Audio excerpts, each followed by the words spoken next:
The late afternoon sun was the kind of gold that makes everything look a little softer, a little kinder. It poured through the tall windows of a fancy hotel ballroom in Washington, D.C., catching the dust in the air and making it look like floating glitter. Inside, the air was cool and smelled of coffee and clean carpet. A man stood at a podium, the last of his words hanging in the quiet room. He wasn't a tall man, but he stood very straight, like a retired soldier. His suit was a dark, serious gray, and it fit him perfectly. The people sitting at the round tables in front of him were important judges, politicians, senior police officials. They were all listening. He had just finished giving a big speech. The topic was modern policing. He talked about trust. He talked about data and how numbers don't lie, how they show patterns that need to be fixed.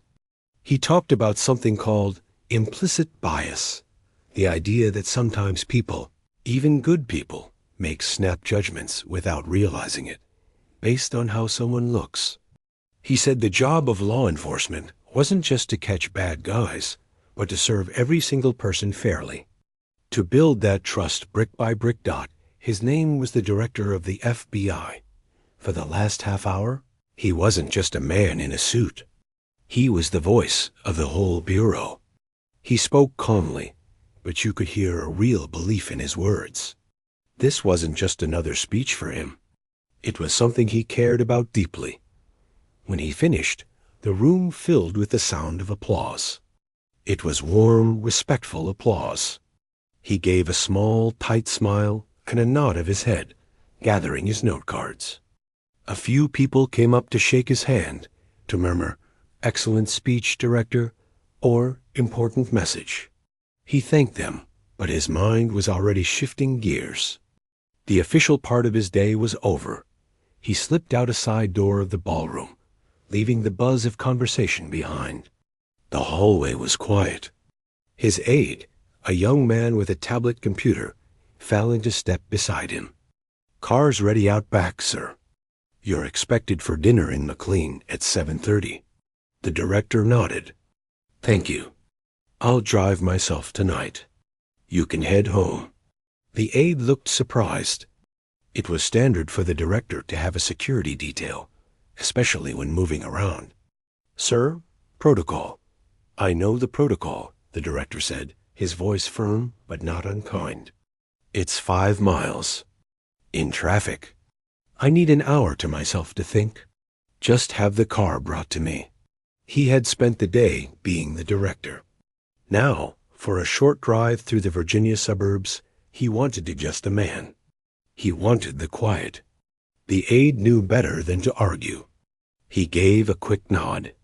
"Yes, sir." A few minutes later, the director walked out into the parking garage. The air here was cooler, smelling of concrete and car exhaust. His car was waiting, not a flashy black SUV with dark windows, but a dark blue Chevrolet Impala. It was a government car, but it looked plain, almost like a rental. It was perfect for not drawing attention. He got in, the door closing with a solid thunk. He placed his briefcase on the passenger seat. For a moment, he just sat there in the silence. He took off his suit jacket, laid it carefully over the briefcase, and loosened his tie. The speech had gone well, but giving speeches always took something out of him. He started the car, the engine coming to life with a quiet hum. He pulled out of the garage and into the flowing rush hour traffic. The sun was lower now, painting the buildings and trees in long, dramatic shadows. He turned off the news radio. The only sound was the gentle sigh of the air conditioner. This was his time. He thought about the dinner ahead, a small gathering at the home of a former colleague, now a professor. They would talk about old cases, about families, about fishing. Normal things. The thought was a comfort. He left the busy highways, turning onto the quieter, tree-lined roads of McLean. The houses here were large, set back from the street behind manicured lawns and tall fences. The street was empty. The golden hour light filtered through the leaves, creating a dappled, moving pattern on the road ahead. He felt himself relaxing. He was almost there. In his rearview mirror, a flash of light broke the peaceful scene. Red and blue. A police cruiser right behind him. His first feeling was a flicker of annoyance. He glanced at his speedometer. He was going maybe 3 or 4 miles over the limit. That was probably it. A speeding ticket. Of all the days. He'd been so careful, so by the book his whole career. The irony made him almost smile. He signaled, slowed down, and smoothly guided the Impala onto the wide, paved shoulder of the road.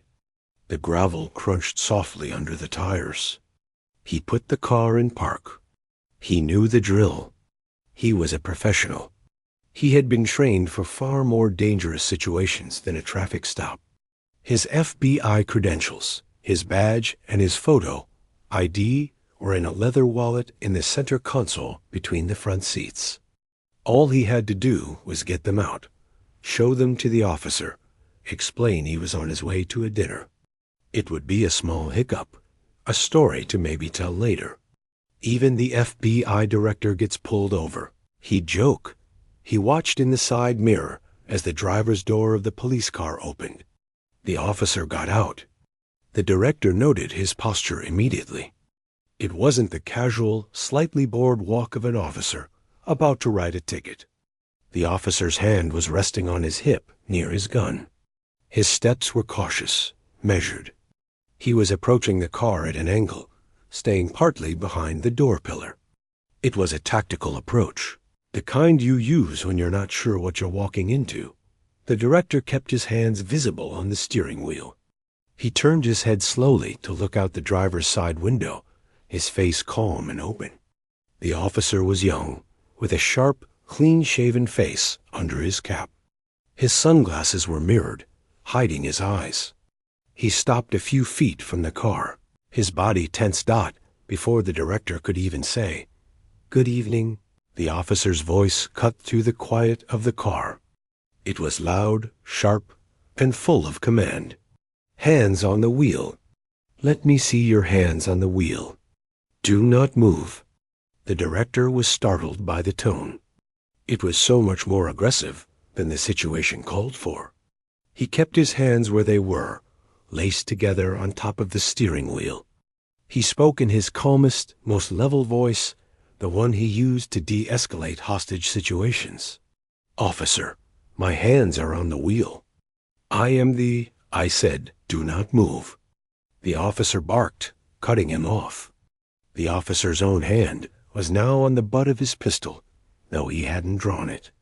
"This is a high-risk stop. You will follow my commands. Is there anyone else in the vehicle?" The director felt a cold trickle of understanding start in his stomach. A high-risk stop? For a traffic violation? He was alone in a plain sedan, wearing a suit and tie. He saw the officer's eyes, behind those mirrors, scanning the back seat, the passenger seat. The officer was nervous. No, he was more than nervous. He was acting like the director was a known, dangerous criminal. "Officer," the director said again, his voice still steady but firmer now. "I am alone. I am the director of the Federal Bureau of Investigation. My credentials are in the console. I am going to slowly reach for them with my right hand." The officer took a half-step back. "You will not reach for anything. Keep your hands in sight." Another police car, its lights silently spinning, pulled up behind the first. The backup had arrived quickly. The first officer looked relieved for a second, and his posture became even more authoritative. He had a witness now. 2 officers now approached the car. The new one, older, had his hand on his gun too. The scene, bathed in that beautiful golden sunset light, had turned into something from a training film. The director felt a hot flush of something embarrassment, then anger rise in his chest. But he squashed it down. He knew the rules. He had helped write some of them. When an officer gives a command, you follow it. Arguing on the side of the road was how misunderstandings turned deadly. "Gentlemen," he said, addressing both of them, "I am going to comply with all your instructions. But you need to know, I am FBI Director. I am going to very, very slowly retrieve my identification from the center console. My right hand only. Is that acceptable?" The older officer glanced at the younger one. The younger one, Officer Finch, gave a tight, quick nod. "Slow. Fingers only. Any quick movement, and this will go badly." The director took a deep, slow breath. He moved his right hand from the wheel, an inch at a time. He kept his left hand high and visible. He clicked the latch on the console. The lid popped open. Inside, on top of a stack of maps, was the simple leather wallet. He pinched it between his thumb and forefinger, lifted it out, and held it up against the window. "My credentials," he said. Officer Finch stepped closer, peering at the wallet. From his angle, he couldn't see the badge or the ID clearly. He saw a black man in a nice car, in a neighborhood where that sometimes raised suspicion in certain minds. He saw a wallet being held up, not handed over. In his training, in his experience on this patrol, his brain connected dots that weren't really there. He didn't see a respected law enforcement leader. He saw a man possibly showing a fake badge, refusing to exit the vehicle, trying to talk his way out of a stop. "Exit the vehicle!" Finch shouted suddenly, his voice cracking with tension. "Get out of the car now. Hands where I can see them." The director was stunned. He had done everything right. He had the badge right there. "Officer, my ID. Out of the car. Now."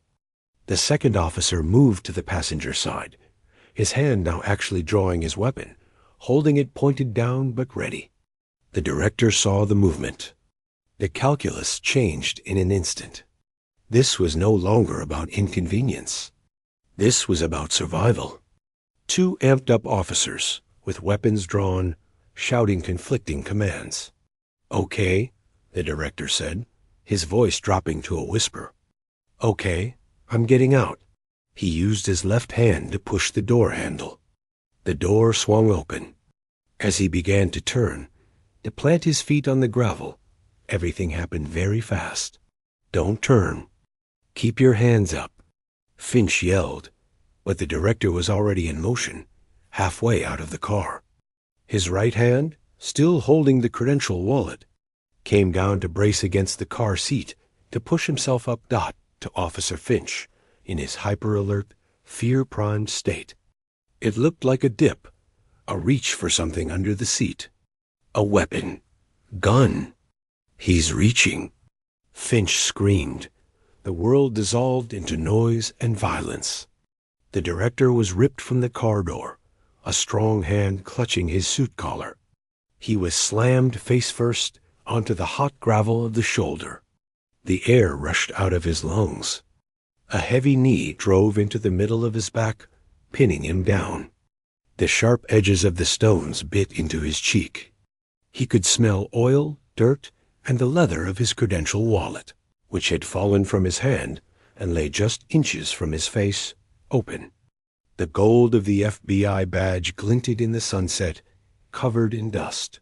The cold, hard circle of a gun barrel pressed against the back of his head, right at the base of his skull. He could hear the officer breathing heavily, feel the man's whole body trembling with adrenaline. "Don't you move. Don't you breathe." The officer's voice hissed in his ear. The director lay perfectly still. The beautiful golden light was gone. All he could see was the gray gravel, the glint of his badge, and the long, distorted shadow of the police car stretching over him. His heart hammered against the pavement. In that moment, he wasn't the director of anything. He was just a man on the ground, with a gun to his head, wondering if he was about to die for the crime of driving home. The gravel pressed hard into his cheek. Each small stone felt like a spike. He could taste the dirt, a dry, chalky flavor mixed with the faint chemical smell of the road. The weight on his back was immense, a solid pressure that pushed the air from his lungs. But all of that was background noise. The only thing that was real, the only thing in the entire universe, was the cold, perfect circle of metal pressed against the base of his skull. A voice, tight and trembling with wild energy, hissed close to his ear. "Do you feel that? You feel that? You move a muscle, and it's over. You understand me? It's over." He understood. He had given this speech, in different words, in training rooms. He had lectured on the physiology of fear, how it tunnels an officer's vision, narrows their world to a single perceived threat. He knew the officer above him wasn't a person right now. He was a raw bundle of nerves, convinced he was fighting for his life. To speak was a risk. To breathe too deeply was a risk, so he didn't move. He let his body go limp, not in surrender, but in a calculated display of non-threat. He turned his face slightly, just enough so his mouth wasn't full of dirt. His eyes, staring straight ahead, focused on a single point, his open credential wallet. The badge gleamed, a dull gold under a film of dust. His official photograph stared back at him from the ID card. It felt like a cruel joke. "Right hand. Bring your right hand out slow. I want to see your fingers." The officer on his back barked. He inched his right hand out from where it was pinned under him. He spread his fingers wide on the rough asphalt. "Left hand. Now." He repeated the motion with his left hand. Now he was spread-eagled on the ground, utterly vulnerable. The knee in his back dug in harder. "Where is it? Where's the weapon?" The officer snapped dot. He spoke for the first time since hitting the ground. His voice was muffled by the dirt, but he kept it low, flat, devoid of any emotion that could be read as defiance. "There is no weapon. My credentials. Next to my head. Please look." He heard a scuffle of boots near his head. The second officer, the older one, was there. A shadow fell over the badge. "Hold on," the second officer said. His voice was different, lower. There was a note of confusion, of dawning horror. "Derek, hold on a second. Watch his hands." The first officer Derek shouted, his knee still pressing down. The second officer bent down. A gloved hand reached into the director's narrow field of vision. The fingers fumbled, then picked up the leather wallet. There was a long, terrible silence. He could hear the rustle of the ID being examined. He could almost hear the man's brain trying to reconcile the image on the card. With the man on the ground, the pressure on his back changed. It didn't vanish, but it lessened, just a fraction. The older officer's voice came out as a strangled whisper. "Oh my God, what? What is it?" The first officer said, his voice still sharp. "Let him up. Let him up right now." I said, "What is it?" "It's the FBI director." The words hung in the air. The rush-hour traffic continued its steady hum in the distance. A bird chirped somewhere in a nearby tree. The world kept going, but here, on this patch of gravel, it had stopped. The knee lifted from his back. The cold circle of the gun barrel vanished. The hands that had been so rough a moment ago were now on his shoulders, trying to help him up. He shrugged them off. He pushed himself up on his own, slowly, his body aching. He got to his knees, then to his feet. His suit was ruin-torn at the knee, covered in gray dust and gravel marks. His tie was twisted. He stood, brushing the dirt from his hands, not looking at the officers yet. He needed a second. He needed to put the director back on. He took a deep, shuddering breath and finally turned. The two officers stood before him like statues. The younger one, Officer Finch, looked pale. His eyes were wide, his mouth slightly open. He looked like he had been slapped. All the aggressive confidence was gone, replaced by a shaky, childlike confusion.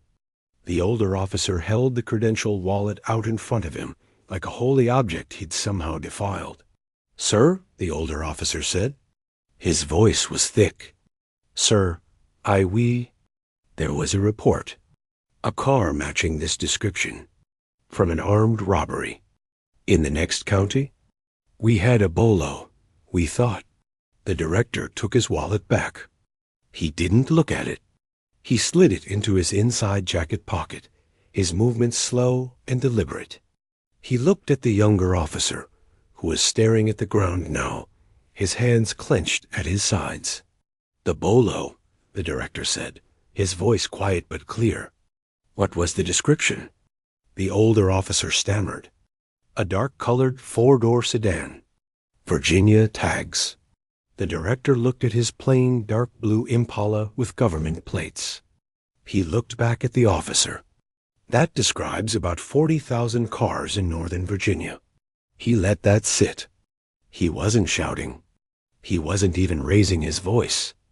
But the calmness of it was worse than any scream. The description of the occupant? The older officer couldn't meet his gaze. "You? A male. Suspicious male." The director gave a single slow nod. He understood. A dark car. A male. In this neighborhood, at this time of day, that was all the description some people needed. The suspicious part was added by the eye of the beholder. He looked at the younger officer. "You asked if I felt the gun at my head," he said. "I did. I also felt your knee in my back. I heard you shout 'gun' when I was retrieving my federal identification. I followed every command you gave. What, in your professional opinion, did I do wrong to escalate this to a lethal force encounter?" Officer Finch's head snapped up. His eyes were glistening now. He looked like he wanted to speak, but no sound came out. His mouth opened and closed. This wasn't a street corner argument. It was a debriefing from the highest-ranking law enforcement officer in the country. And he had no answer. The apologies started then. They fell over each other, tumbling out in a rush. "A terrible mistake, sir. We are so sorry, sir. We had no idea, sir. You have to understand the pressure, sir." He listened. He heard the fear in their voices. Now, the fear of a dangerous criminal, but the fear of catastrophic career-ending mistake. He saw the dash cam on the police car, its little red light glowing. It had seen everything. For a fleeting second, he thought about pulling rank right there, demanding their badges. The hot, righteous anger was right there, a fire in his gut, but he was the director. He had just given a speech about systems, about process, about the rule of law. He believed in it, even now. Especially now. He held up a hand, silencing them. The gesture was enough. "You will file your report," he said, his voice returning to its official, clipped tone. "You will note the time, the location, and the nature of the stop. You will include the fact that I identified myself as FBI and attempted to present my credentials. You will include the use of force.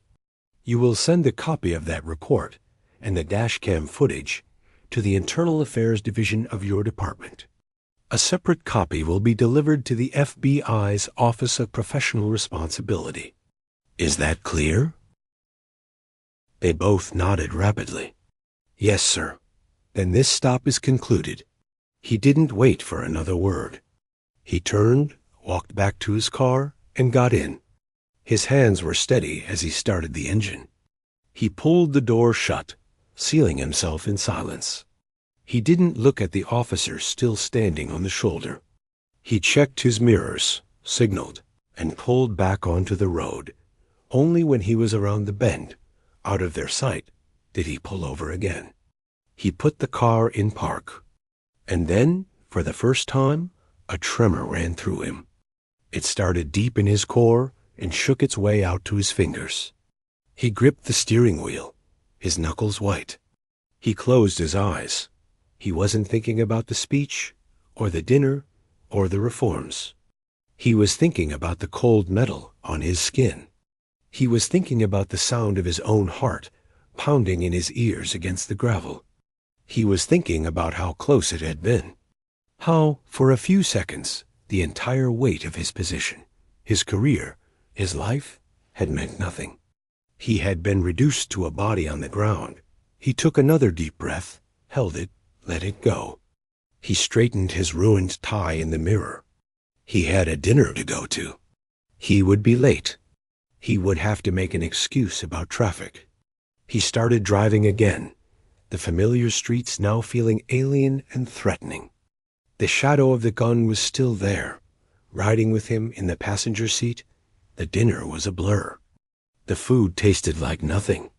The conversation washed over him, stories about old cases, debates about policy, gentle jokes about retirement. He nodded. He smiled a tight smile that didn't reach his eyes. He offered short answers. His friend, the professor, kept glancing at him with a quiet concern. He noticed the faint smear of dirt on the director's collar, the way his usually crisp suit looked rumpled, like he'd slept in it. "Everything all right?" His friend finally asked when they were alone for a moment by the bookshelf. "You seem a million miles away." The director looked at him. For a second, the words were right there. Asterisk, I had a gun to my head tonight. On the side of the road, 5 miles from here. Asterisk, but saying it out loud, in this warm, book-lined room, felt impossible. It would make it too real. It would shatter the quiet evening. It would turn him from a guest into a spectacle. "Just a long day," he said, his voice rough. "The speech. You know how it is. Lot of pressure." His friend didn't look convinced, but he let it go. The director was grateful. He stayed another polite hour, then made his excuses. He drove home through the dark, the roads empty now. Every set of headlights in his rearview mirror made his shoulders tense. He caught himself checking his speedometer obsessively, terrified of seeing the flash of blue and red again. His house was dark and quiet. His family was away, visiting relatives. He was alone. He walked in, dropped his keys on the table, and stood in the silent foyer. The events of the evening crashed over him, no longer held back by the need for politeness. He went straight to his study, a room of dark wood and leather. He didn't turn on the main light, just a small brass lamp on his desk. In its pool of light, he sat. He took the credential wallet from his pocket and placed it on the clean, polished wood.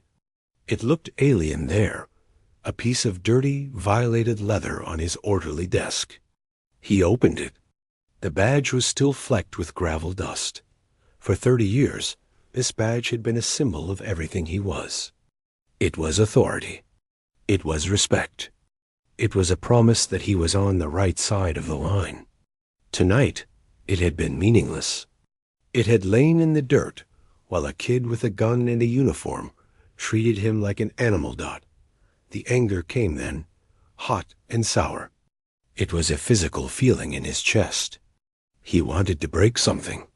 He wanted to pick up the phone and have those 2 officers' careers ended by sunrise. He had the power to do it. A few calls, a pointed inquiry from the FBI's Office of Professional Responsibility, and their lives would be turned inside out. They'd be off the street, maybe for good. He picked up his personal phone, his thumb hovering over the screen. But then he stopped.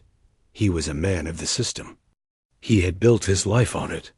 He believed in procedure, in chains of command, in doing things the right way, even when the wrong way was faster and more satisfying. If he acted out of anger, if he used his position to squash 2 local cops, what did that make him? Just another powerful man bending the rules. It would prove nothing. It would change nothing. He put the phone down. He opened his laptop instead. He began to write. He wrote a formal, detailed complaint. He did not use his title at the top. He used his name, his personal address. He described the make and model of his car. He listed the time, 6:47 p.m. He described the location with the precision of a crime scene report. He wrote, "I identified myself as an FBI agent and attempted to retrieve my credentials from the center console." Officer Finch shouted, "Gun! He's reaching." I was then forcibly removed from the vehicle, forced to the ground, and a service weapon was placed against my head. The words looked cold and clinical on the screen. They didn't capture the taste of the gravel, the shock of the impact, the pure animal terror of that metal circle. He stated he was filing the complaint to ensure proper review and accountability. He requested that the officer's dashcam and bodycam footage be preserved. He cited the relevant policies of their police department regarding use of force and professional conduct. It was a perfect, by-the-book complaint. It was what he would tell any citizen to do. He attached a scan of his credentials. He sent it to the police department's internal affairs email address. He CC'd his own office's internal affairs division. As a matter of record, let the system work, he thought, clicking send. The system he believed in would handle it. The officers would be retrained, maybe suspended. The department would review its procedures. It would be a quiet, internal matter. A lesson learned. He went to bed but did not sleep. He lay in the dark, staring at the ceiling. His back ached where the knee had been. He kept replaying the moment, not as the director, but as himself.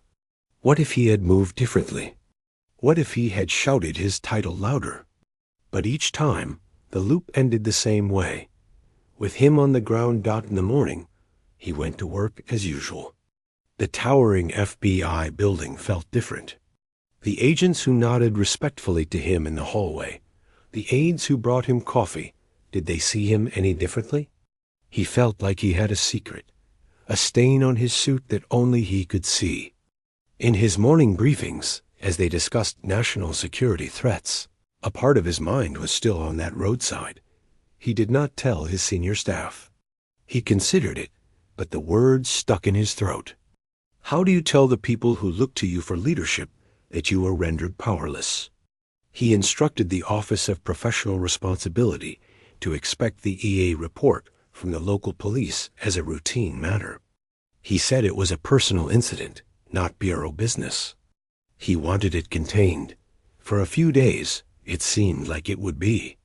He received a formal acknowledgement from the police department. Their tone was deeply apologetic. They assured him of a thorough and transparent investigation. He threw himself into his work, trying to bury the memory under a mountain of paperwork and decisions. Then, a week later, his chief of staff walked into his office. Her face was pale, her usual composure gone. She didn't say anything. She just placed her tablet computer on his desk. On the screen was a video, already playing on a major news website. The headline screamed, "FBI Director Subdued at Gunpoint in Traffic Stop." He watched, a cold numbness spreading through him. It was the dash cam footage. It had no sound, but it didn't need any. The high, wide angle showed it all. His calm stop, the aggressive approach of Officer Finch, his own careful movements, the sudden violent grab, him being thrown to the ground. The video was grainy, but unmistakable. There he was, the director of the FBI, in his suit, being pinned in the dirt by a police officer. The footage ended with him standing, brushing off his pants. Taking his wallet back from the stunned older Officer Dot, it was a silent, devastating movie. And someone had leaked it. Who? Was all he could say, his voice a dry whisper. "We're trying to find out," his chief of staff said. "The police department is in chaos. They're blaming a systems error. But, sir, it's everywhere. Every network. Every social media site." He leaned back in his chair. The careful, quiet path of internal accountability was gone. His private humiliation was now public spectacle. The video wasn't just about him. It was a perfect, awful symbol. It was everything he had talked about in his speech, playing out in brutal, silent reality with him as the star. His phone began to ring. First his direct line, then his cell phone. He saw numbers from the White House, from the Attorney General, from senators on the Oversight Committee. The world was crashing in, and the door of his orderly office could no longer keep it out. He had followed the rules. He had trusted the process. And the process had taken his worst moment and broadcast it to the entire world. The quiet of his office was gone, replaced by a silent, howling storm. The ringing phones were just the first raindrops. By the end of that hour, the storm had fully arrived. He took the call from the Attorney General first. The voice on the other end was all business, but he could hear the strain underneath. We need to get ahead of this. A statement. A unified message. The White House is concerned. The word concerned did a lot of heavy lifting. It meant furious, embarrassed, scrambling for a response. He called his communications team in. They looked like people who had just been told the building was on fire. They had drafts of statements, talking points about the director's unfortunate experience and his continued commitment to justice and police reform. The words felt empty, like cardboard cutouts. He read them over, his fingers leaving damp marks on the paper. He nodded, too tired to argue. "Fine," he said. "Release it." The statement went out. It did nothing. If anything, it poured gasoline on the fire. The news channels split their screens. On one side, the silent, damning dashcam footage played on a loop. On the other side, they played clips from his speech just hours before the stop. His own words about implicit bias and building trust were now the narration to his own humiliation. The contrast was so perfect, so brutal, it felt scripted. The narrative, as they called it in the news business, hardened fast. On one side, there were the supporters. Civil rights groups, reformers, many everyday people saw him as the ultimate victim, a man who had lived the very injustice he fought against. If it can happen to him, it can happen to anyone, became a rallying cry. His face was on posters. He was hailed as a martyr who could now, with undeniable moral authority, force real change. He saw none of that authority. He felt only a profound, gut-churning vulnerability. Every time he saw his own face frozen on a TV screen, pressed into the gravel, a part of him cringed away. A private flinch he hid from his staff. Then there was the other narrative. It didn't come from the news anchors at first. It came in whispers, in the corners of the internet, in the carefully worded statements from political opponents and from anonymous sources, always high-ranking officials or those within the Bureau. The whispers started in the back channels, then found their way to cable news panels. The tone was one of grim, patriotic concern. Asterisk, a distraction from the real work of the Bureau. One former senator said, shaking his head, asterisk, can a man who can't command basic respect on the street command the world's premier law enforcement agency? A talking point repeated, asterisk, leadership is about perception. Right now, the perception is one of weakness. Asterisk, this from a former high-ranking FBI official, his face somber. The word weakness hung in the air. It was the poison pill. It wasn't about right or wrong anymore. It was about strength. The image of him on the ground was weaponized, not to prove bias, but to prove he was not a leader. He was a liability. Meetings at the Bureau changed. Before, when he walked into the secure briefing room, the room focused. Now, he caught the flicker of eyes dropping to the table, the slight hesitation before someone offered a contrary opinion. Were they being careful? Or were they seeing the man from the video, not the director? He couldn't tell. The doubt was a fog in the room, and it was choking him. The pressure from above became direct. A senior White House aide, not the president himself, came to see him. The meeting was in a secure, bland conference room. The aide was polite, respectful even. "The president has full confidence in you," the aide began, which everyone in politics knew was the kiss of death. "But he's under tremendous pressure. The optics are difficult. The opposition is using this to attack the entire administration's public safety agenda. They're saying we've gone soft." He listened, his hands folded on the table. "My agenda is about making policing more effective and just," he said, his voice flat. "This incident proves why it's necessary." "Of course," the aide said quickly, waving a hand. "But the conversation has shifted. It's no longer about policy. It's about you, your ability to lead. Every time you try to talk about reform now, the footage plays. It drowns you out. It makes you the story, not the work." He understood what was being said without being said. Asterisk, you have become the problem. Your presence is the controversy. Asterisk. A bureau needs a director who is not a lightning rod. The aide continued, choosing his words like he was diffusing a bomb. "There's a sense that, for the good of the institution you love, a gesture might be necessary to let the mission move forward." "A gesture," the director repeated. "A step back, to allow the heat to die down, so the FBI can do its job without this shadow." The room was silent. The aide didn't ask for a resignation. That wasn't how it was done.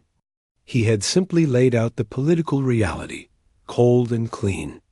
The director was now a damaged component. In the machinery of government, damaged components were removed.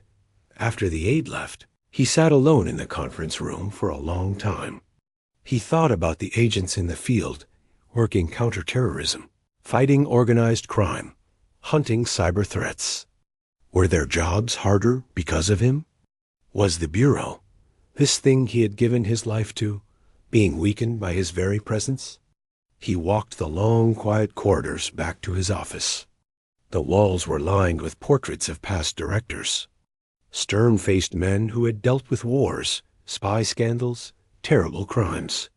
Had any of them been brought low by a traffic stop?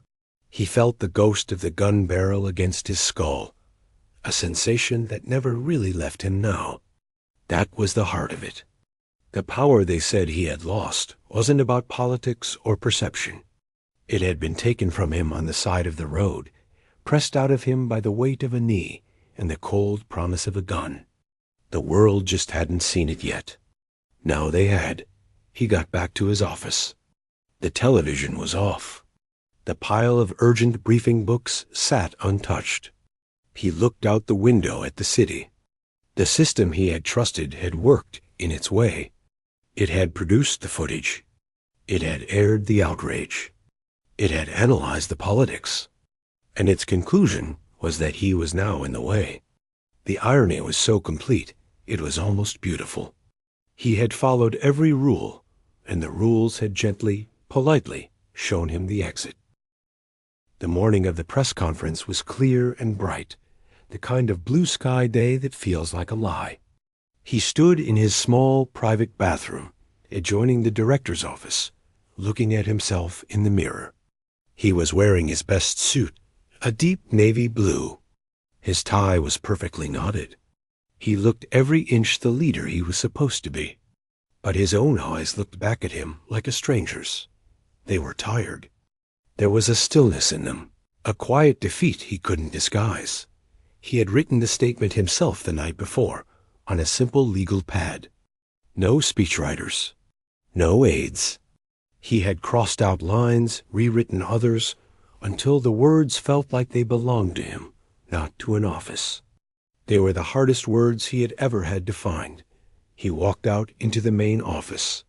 His small staff was there, standing silently. His chief of staff, a tough woman who had been with him for years, had tears in her eyes, though she would never let them fall. She just gave him a slow, painful nod. There was nothing to say. The walk down to the press briefing room was a walk he had taken 100 times. past the seal on the floor, past the silent agents at their posts. Usually, he felt a surge of purpose. Today, he felt like a man walking to his own sentencing. The hallway seemed to stretch on forever. They pushed open the heavy doors. The room, usually buzzing with the low chatter of reporters, fell into a dead, heavy silence the moment he appeared. The only sound was the frantic whirring and clicking of cameras. The lights were blindingly hot, beating down on the podium.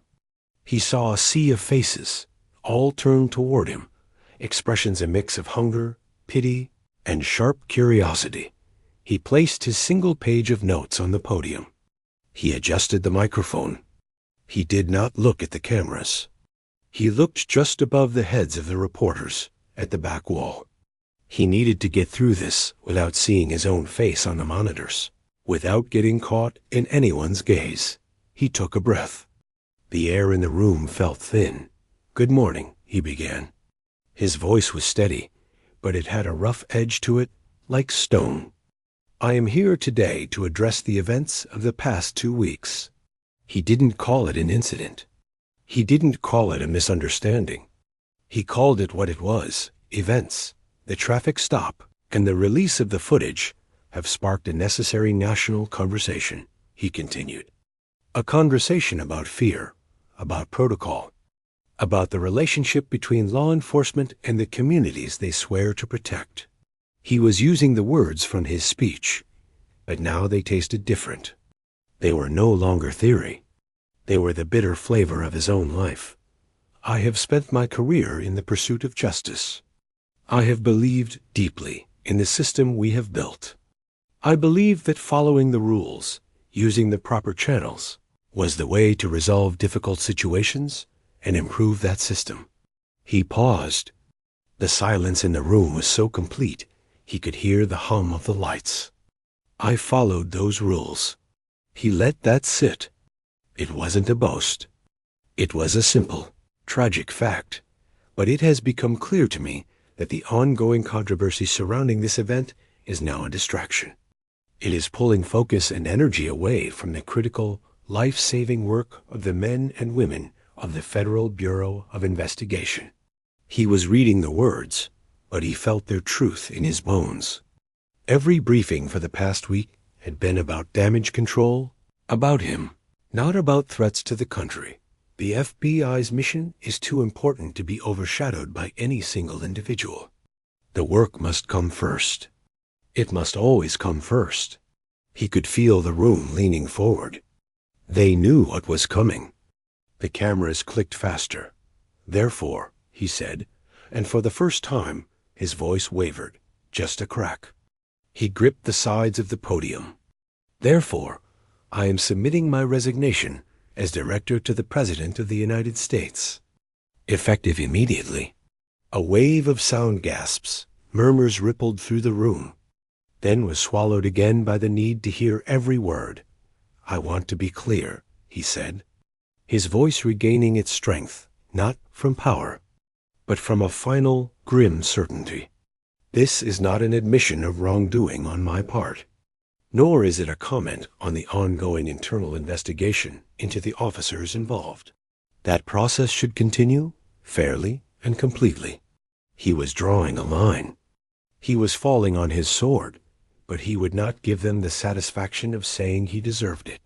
"I make this decision for one reason only, to serve the best interests of this institution I love, to allow the FBI to move forward, free from this shadow." He looked down at his notes for a long moment. The prepared part was over. What came next was not written down. He lifted his head. This time, he did look into the cameras. Not at the reporters, but into the dark lens that connected him to millions of people. "What happened to me on that road is not unique," he said, and his tone changed. It became quieter, more personal. The official was gone. It was just a man, tired and bruised, speaking. It is a fear that lives in the hearts of millions of Americans every day. A fear that a simple interaction, a minor mistake, can turn into a nightmare. A fear that the rules do not apply equally, that your dignity and your safety can be stripped away in an instant based on how you look. He was no longer the director. He was the man on the gravel. I have felt that fear now. It does not go away when you stand up and brush off the dirt. It stays with you. It changes you. I leave this office with that fear as my companion, a reminder of the work that is still left to do. He took a final long breath. The anger, the shame, the politics, it all fell away in that second, leaving only a profound sadness. I will now take my leave. I will not be taking questions. Thank you. He stepped back from the podium. The room erupted in shouted questions, a wall of noise that crashed over him. Director, sir, what's your message to? He didn't hear them. He turned and walked back toward the heavy door, his footsteps echoing in the brief space before the noise swallowed everything. He did not look back. The door closed behind him, muting the chaos. The hallway was empty and quiet. He walked past the silent portraits of the past directors. He was now a part of that history, but not in the way he had ever imagined. He would be a footnote, the director who resigned after a traffic stop. He went back to his office. His personal items had already been boxed, a few framed photos, some books, a coffee mug. It fit into 2 small cardboard boxes. He took off his credentials for the last time, the badge that had failed to protect him. He placed it carefully, almost gently, in the center of his empty desk. It looked small and alone out. He picked up one box. His chief of staff picked up the other. They walked out, past the empty desks, through the lobby. No fanfare. No goodbyes. He was a ghost already. Outside, the sun was still shining. He put the box in the back of his car, the same dark blue Impala. He got in the driver's seat. For a moment, he just sat there, his hands on the wheel. He was not a director anymore. He was just a man in a car. He drove away from the building, merging into the flow of midday traffic. He was just another person going somewhere. The headline would not be about bias or reform or justice. It would be about a resignation. The story, as they say, had moved on. But for him, the story was just beginning. He was driving home alone, with the memory of the gun and the weight of the silence that had followed. He had lost the power to change the system from the inside. All he had left was the experience, and the fear, and the long, quiet road ahead.